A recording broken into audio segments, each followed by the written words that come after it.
Bosnia.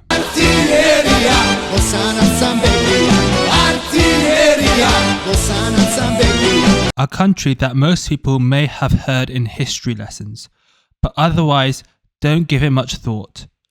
It does not really have a large economy, or a powerful military, or a big population. It is not really a tourist destination, since Bosnia doesn't really have a beach, and most people would prefer to go to Croatia instead. So why am I speaking about the country if it isn't very relevant? Well, due to the fact that even though its demographics are not good, the economy is actually getting wealthier. Bosnia is a small country of around 3.2 million.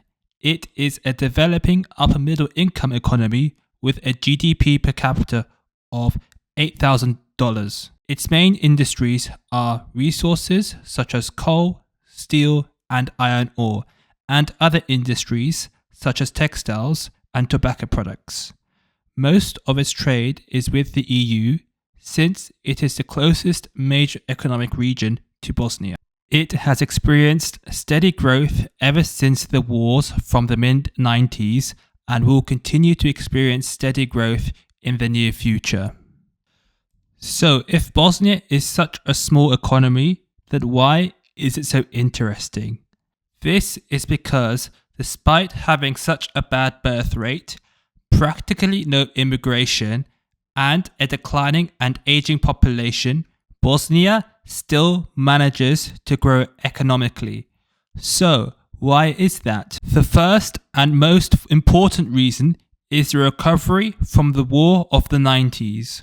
Wars are expensive and just simply not good for economies. With industries and infrastructure being destroyed once the war was finished, the only way forward was up.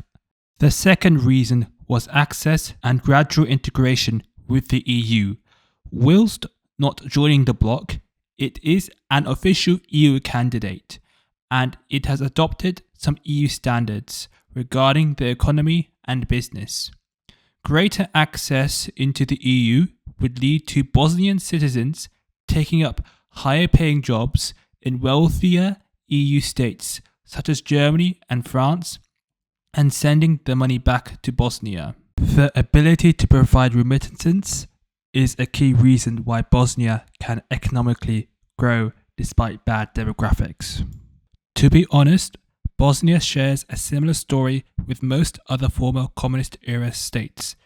When those countries joined the EU, they witnessed strong economic growth, despite not having the best demographics and birth rates. Sure, countries like Poland have better demographics than Bosnia, experienced much stronger economic growth, and did not experience a war in recent times.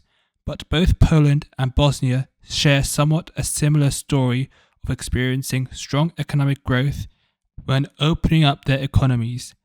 Even though Japan and many Western European countries have bad demographics, I don't think they can take many lessons from the Bosnian example, since Bosnia had a lot more room to grow and it had a playbook to follow to develop its economy.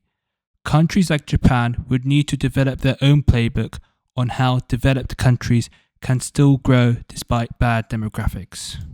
So, what is there to take from this? Well, simply put, demographics does not always equals destiny. Sure, demographics is very important and most countries will have to face the challenges of aging and declining populations over the coming decades. But it is all not doom and gloom.